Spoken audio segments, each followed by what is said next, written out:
Frieza, the Dread Emperor from Dragon Ball. And Megatron, the Decepticon commander from Transform.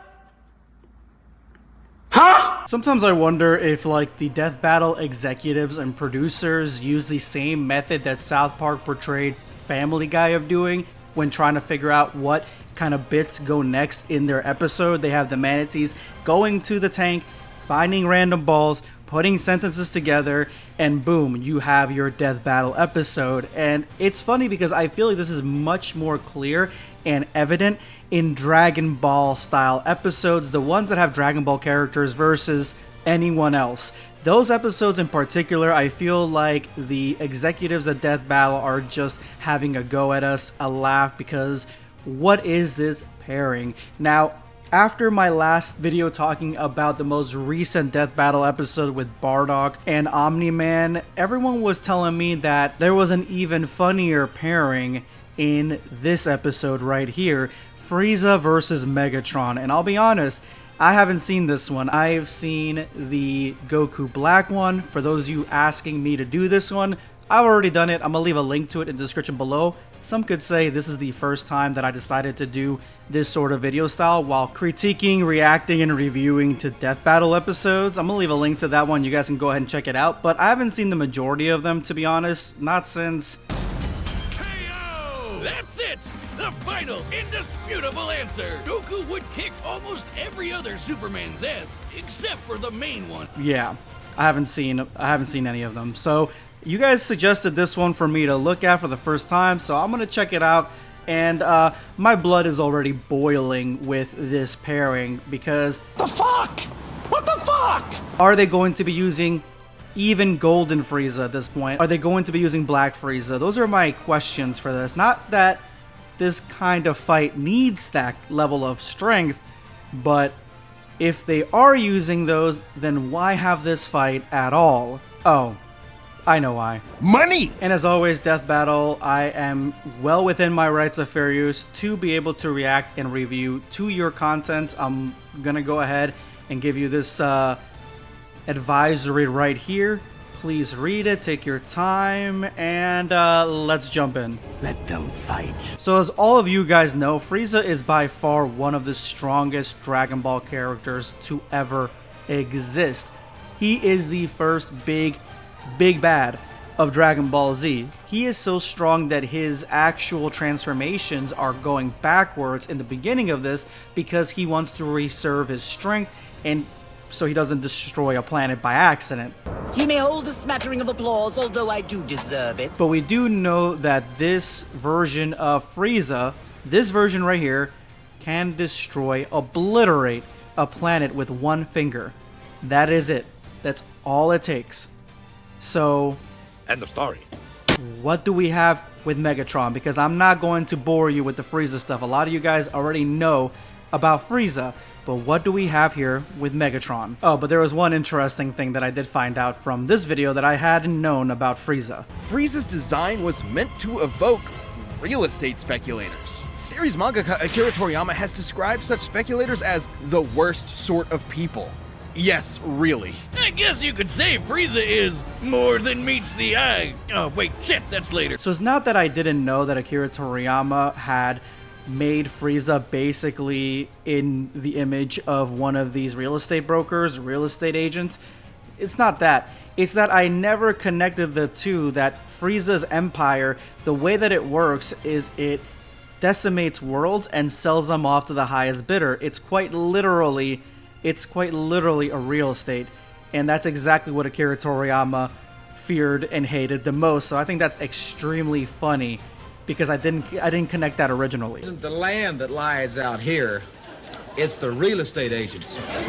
So if you know Transformers, you know Megatron. Megatron is a freedom fighter from his planet Cybertron. He is exceptionally strong, exceptionally powerful, with various degrees of combat lasers, combat cannons, fusion cores, Cybertronian tech that honestly is around city level, maybe multi-city level, in its devastation. They even scaled some of his attacks at the speed of light, so he is no pushover, and it makes sense. This is a creature that comes from a full machine futuristic planet where the machines are sentient and they're extremely powerful, from a planet that itself is quite literally infused with technology. And Megatron's entire aim in a war that he started that has lasted for 9 million years is to free Cybertron from the oppression that ultimately he became.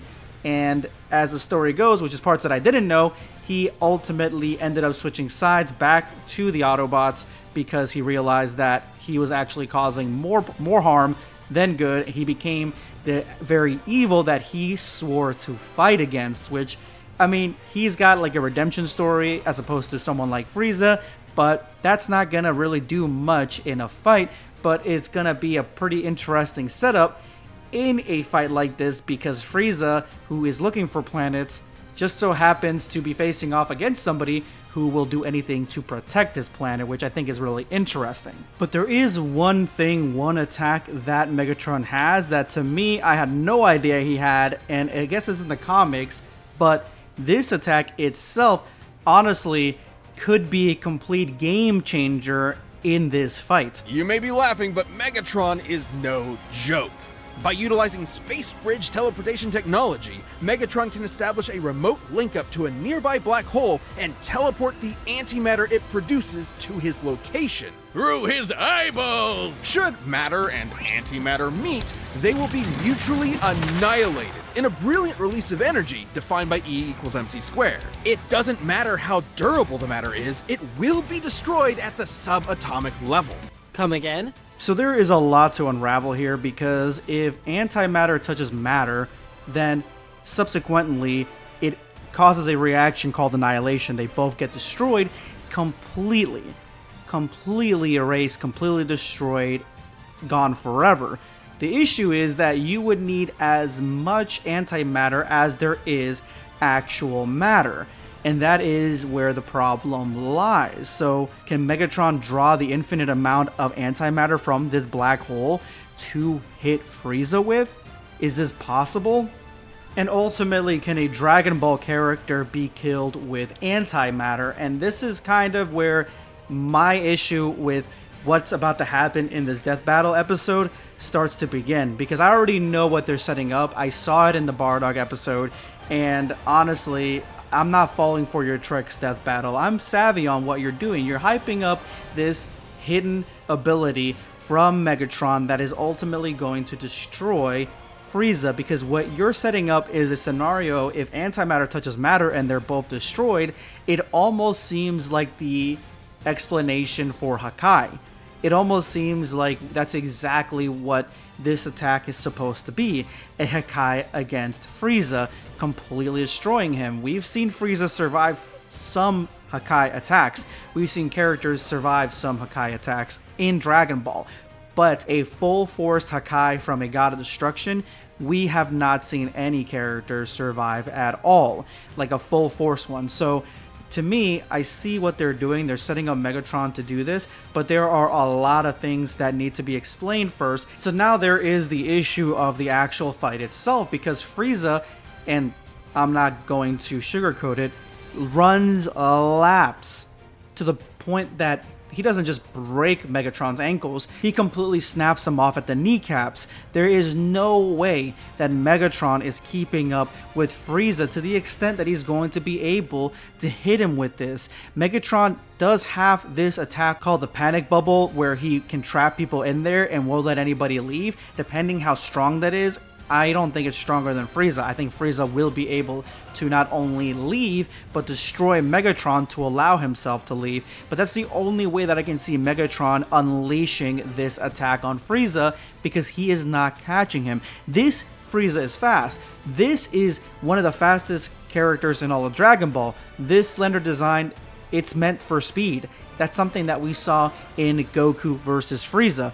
In the original Goku versus Frieza, before he turned Super Saiyan, we see how fast Frieza actually is against someone like Goku.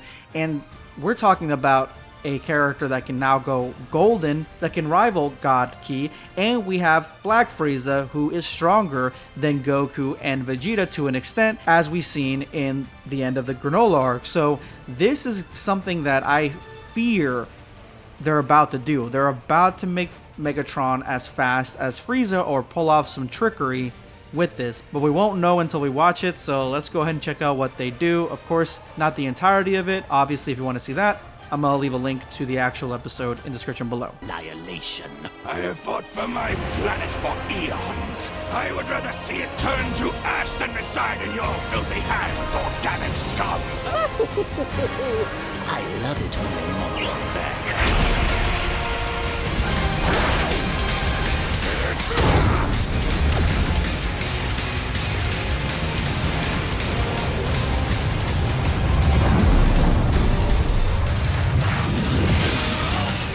So I love the fact that Frieza is attacking Cybertron. I think, like I said earlier, the connection that these two have as Conqueror and Liberator, it definitely plays into a very realistic scenario where we have the Cybertronian race basically at the whim of Frieza and what he wants from this planet. This would be a great planet for Frieza to conquer. It'd probably bring a lot of money to his empire or whatever he gets in return, resources, etc. But Megatron pushing the Death Ball, a full grade Death Ball, back toward Frieza, destroying his fleet, pushing Frieza into final form, that is nonsense of the highest order. Nonsense. The cannon that we saw Megatron use, it was even explained that it can destroy whole towns, damage whole cities. I already explained that Megatron's attacks and abilities, his cannons, his energy beams, all that stuff is city level, not planetary level. This is like if Bardock shot that attack at Frieza and then the Death Ball went flying around into space away from Planet Vegeta, basically saving Planet Vegeta. That's not going to happen, and the attack that Bardock shot at Frieza is far stronger than what Megatron has in this cannon. Dude, I'll have to construct a new mothership from your corpse. Game over! Okay, this was the end of the fight right here. This would have cut him in half. It would have cut him in half, it would have cut the planet in half, or at least in a quarter, because this attack itself is something that is far stronger than anything on Cybertron. And so this panic shield or this panic bubble, which it even said it's not really a shield, it's meant to keep people inside. I don't know why this attack kind of brushed over it and did no damage. That doesn't make any sense to me.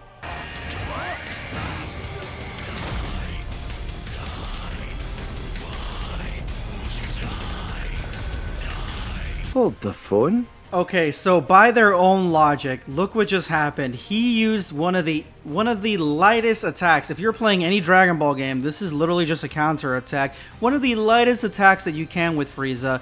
He used this attack on Megatron, bounced him into the planet, and almost completely obliterated it. So with that light of an attack destroying, being planetary level in that sense, and I'm not talking about city, I'm talking about planetary continent level here, beyond continent, because we see this planet crack like an egg. How are you gonna have this guy, Megatron, face off against Frieza and do any sort of damage or even be able to withstand any sort of blow from Frieza when he isn't stronger than the planet itself? It doesn't make any sense. So I do want to say huge ups with the actual dialogue in this episode. It absolutely hit hard. A lot of the quips, a lot of the stuff that the voice actors say and the lines that are written for both of these are top tier. That is a definite plus in the book for this video, because the dialogues usually, I mean, they're good, but they're not like amazing. This is S-class level dialogue between Frieza and Megatron. So going back to the fight, we get Frieza pushed into Golden and then Black, which I don't think are necessary whatsoever, but of course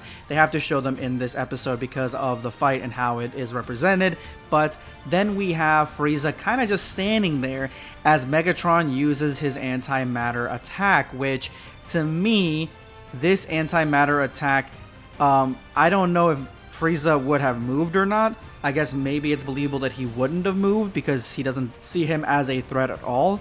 But once he's hit with this attack, it only severs him, cuts him in half essentially, and at that point, Frieza is able to deal the finishing blow against Megatron and completely destroy him.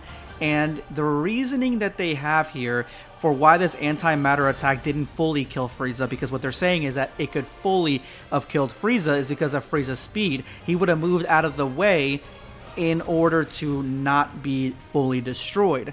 And for you guys who are watching this at home, it's giving the sense that Frieza and Megatron are on the same level, or at least Frieza and this attack are on the same level, where at Black Frieza, this attack could have seriously wounded him or killed him.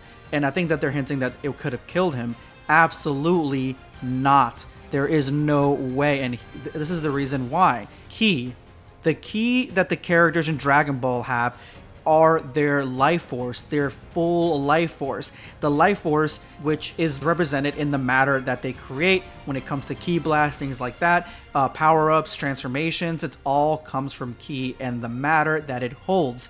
So Megatron would have had to have pulled enough antimatter that would equal the level of power that Black Frieza has, and there is no way that Black Frieza is black hole level. He's far stronger than that. So I don't believe that this attack would have disintegrated or killed Frieza. I think that it would have wounded him. Maybe he would have lost an arm. Definitely not lost half his body. But the way that they're explaining it is that if he didn't move out of the way, he would have died.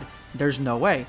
He would have been hurt from this black hole attack, but because his ki and his life force is so strong, he definitely would not have been annihilated because his matter is more than anything that Megatron could bring with his attack. And that's why I said that this attack reminds me of Hakai, and why Hakai works so well from Gods of Destruction, because you need to be that level to be able to Hakai anything. We've seen characters survive various Hakai in Dragon Ball, and no character survive a God of Destruction Hakai, because you need to have a stronger character that is stronger than all beings to be able to perform a successful Hakai against anybody, because then their supposedly quote-unquote antimatter would be more antimatter than anything that any character's matter and life force could bring to the table. So even though Frieza wins, the way that they are making this episode, it makes it seem like there was a possibility that he could have lost when there was none to begin with. But that's my take, guys. I don't know if you guys have the same take as I do from this, but it was fun watching this with you guys. Let me know if there's any other episodes from this series that you guys would like to see specifically from me. I'm open to re-looking at the ones that I've done already, which is the Goku and Superman, and also Goku Black and the Reverse Flash. Let me know in the comment section below. This is going to be Blackscape signing off. Take care, guys.